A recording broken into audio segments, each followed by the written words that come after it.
Hello everyone, welcome to the new class of chemistry.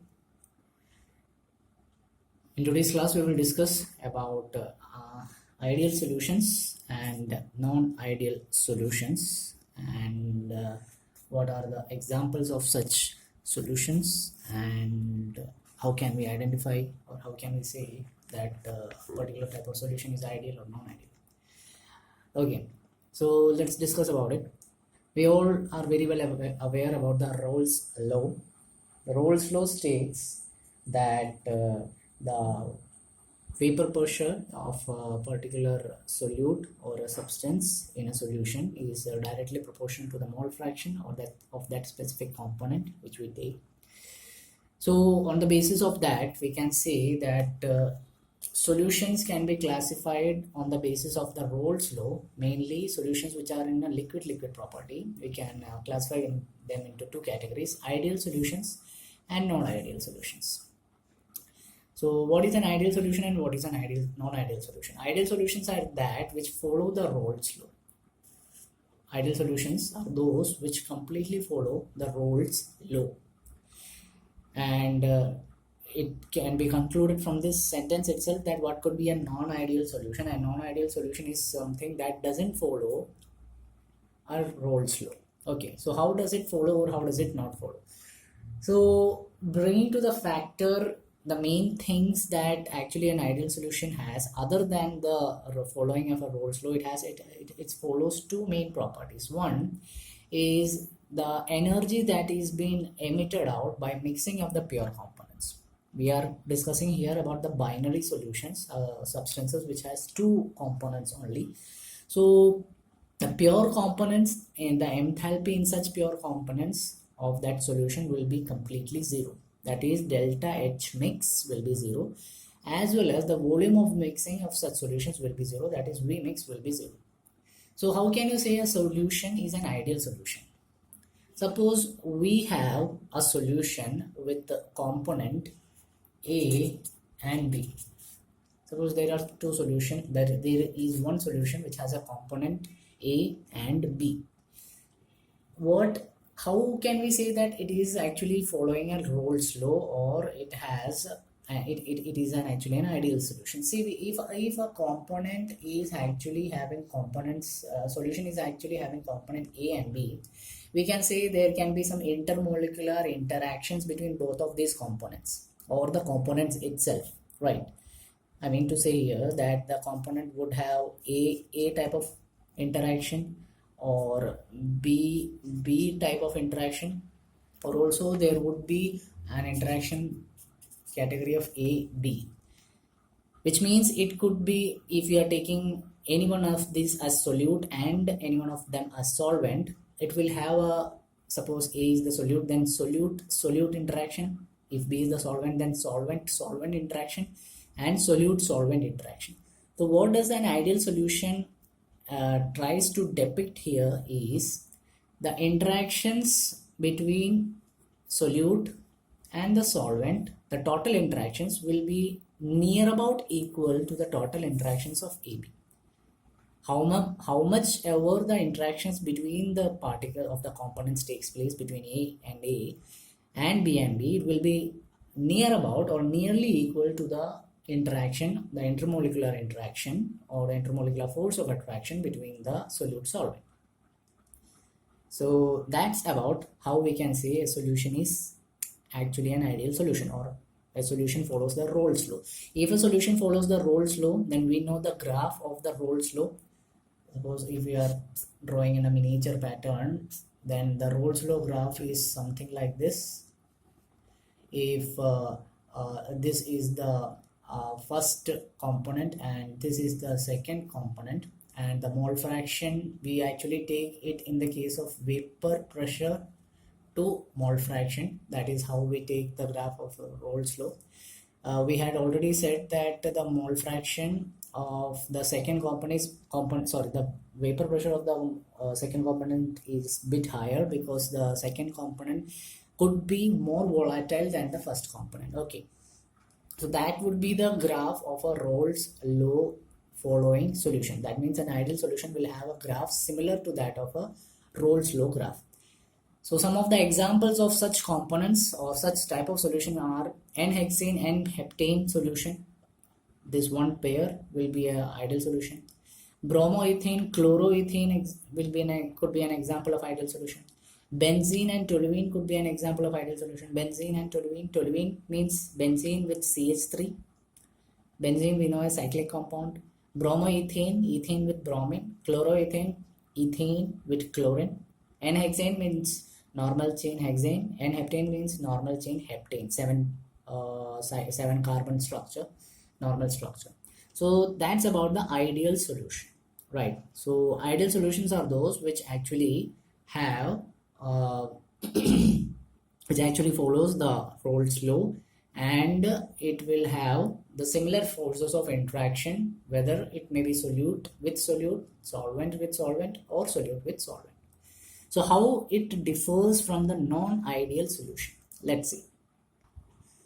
So how can we differentiate a non-ideal solution? We know that a non-ideal solution does not follow the Rolle's law that we had already said. But how is it different from the ideal solution?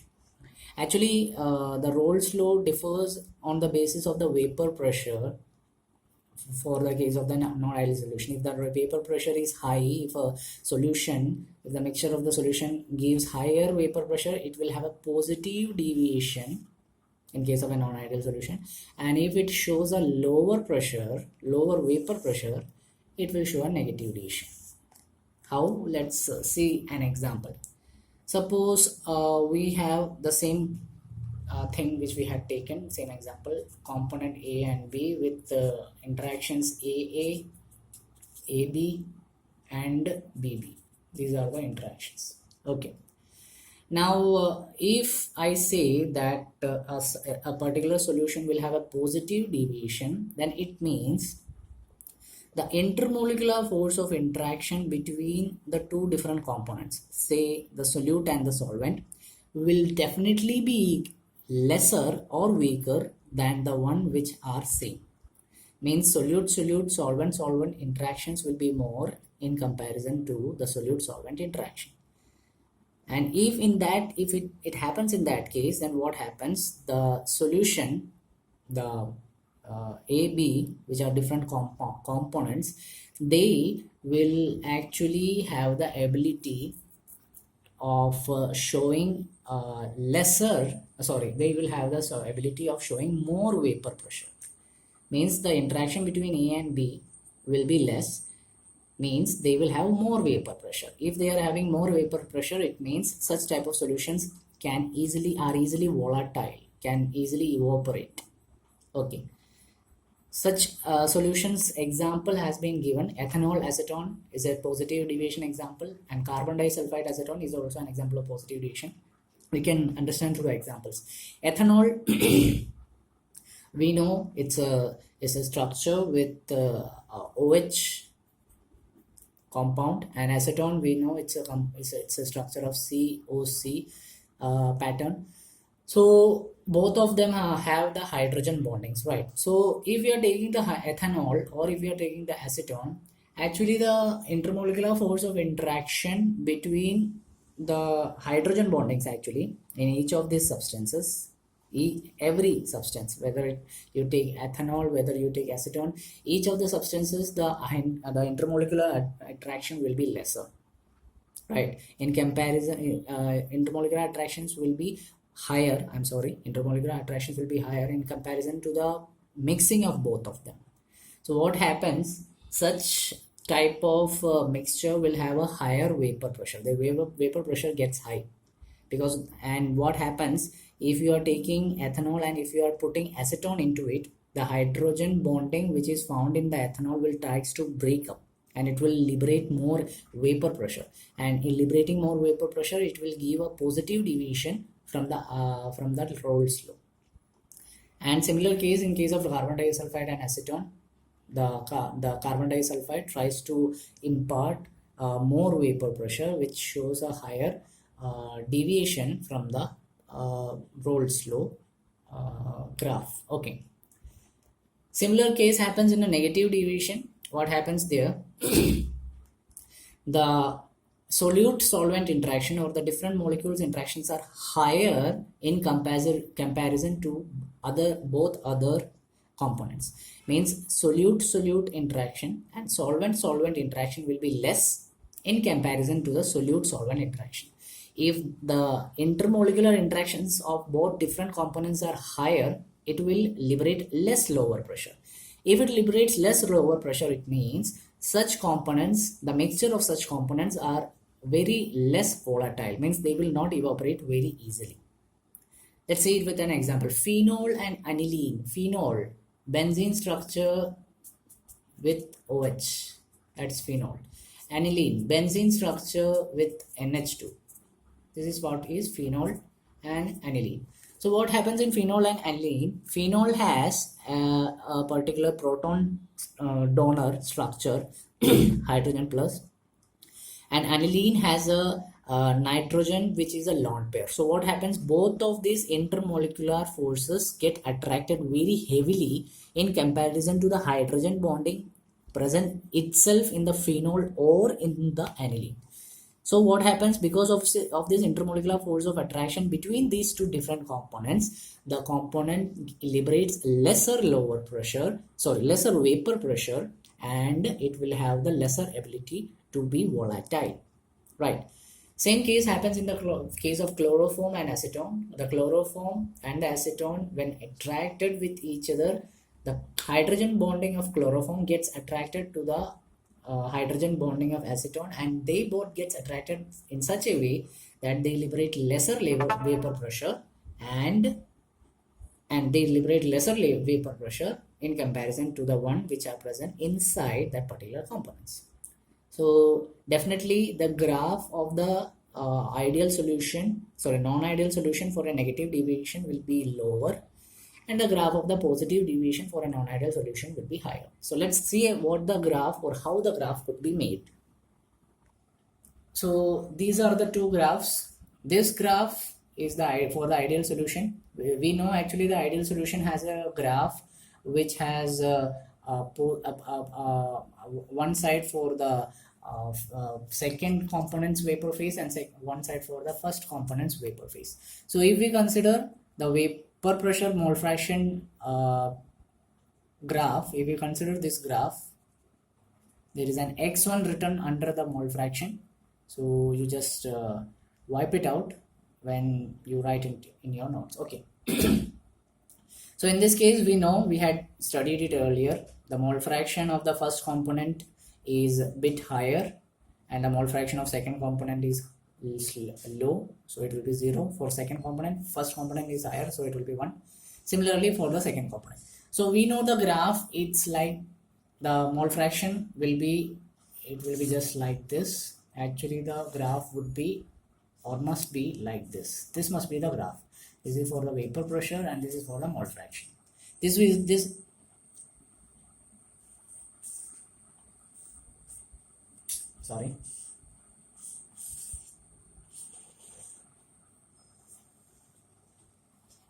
would be the actual graph for vapor pressure mole fraction, right? What happens actually, we said that there will be a positive deviation. So positive deviation means it will be higher than the one which is required. So we can say the positive deviation means first component will show higher vapor pressure, second component will also show higher vapor pressure, and the overall total vapor pressure will also be higher. So this is how the graph of a positive deviation non-ideal solution can be shown. So the contrast to it, the negative deviation graph could be shown in the opposite way. Normally the graph or the normally the ideal solution shows a clean deviation. It doesn't show a clean deviation, but if it is a negative deviation, actually it will be lower than the normal one. The graph will be lower than the normal one for total vapor pressure, for first component's vapor pressure, or the second component's vapor pressure. So this is how you can depict a graph on the basis of Rolle's law, and this is how we can explain about ideal solution as well as the non-ideal solution. Now we will discuss about a special type of mixture solutions which is known as azeotrops. So now we will discuss a special type of mixtures which is actually known as azeotrophs. So what are azeotrophs? Azeotrophs are nothing but some binary mixtures which always are present in the same composition, either in a liquid phase or in a vapor phase, and also boil at a constant temperature. Azeotrophs are those which are binary mixtures which have same composition whether in a liquid or vapor phase and boil at a constant temperature. They will have a constant temperature of boiling point. So one thing we can conclude from this, that if it has a constant boiling temperature, if it has the same composition of liquid and vapor phase, it cannot be even cannot be differentiated or separated with the help of fractional distillation also.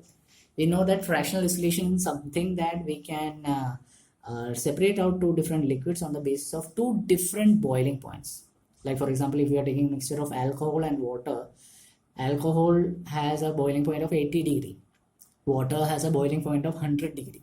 So what happens if you are boiling both of these liquids mixture, alcohol's boiling point is lesser, so it will evaporate more rapidly.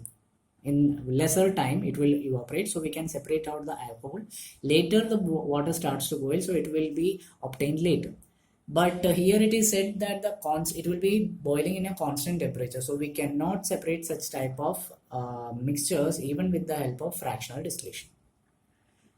Azeotrophs are of two types mainly. One is the minimum boil azeotroph and the second one is the maximum boiling azeotroph. So how can we classify the minimum boiling and maximum boiling azeotrophs? We just had read or studied about the positive deviation non-ideal solution and negative deviation non-ideal solution. If the solution is of minimum boiling azeotroph, it will show positive deviation. Positive deviation, minimum boiling azeotroph. If it is of negative deviation, it will show maximum boiling azeotroph. Means a contrasting pair will be there present. Positive deviation, minimum boiling. Negative deviation, maximum boiling. Okay. So positive deviation example, ethanol water. It's a best example. Ethanol and water mixture. It's a minimum boiling azeotroph mixture. Then for maximum boiling azeotroph, it will be nitric acid and water. For having such a specific quantity, I mean, if you want to show the nitric acid water mixture as a azeotroph, you need to mix 68% nitric acid by mass and 32% water by mass. Means 68 gram of nitrogen and 32 gram of water must be added at a boiling point of 393.5 Kelvin temperature, so that you can achieve an azeotroph of nitric acid and water. You got it? So that's all about today's class. I hope you enjoyed the topic, enjoyed the content, and you understood the terminologies that had been mentioned here. That's all about today's class. Thank you. Have a nice day.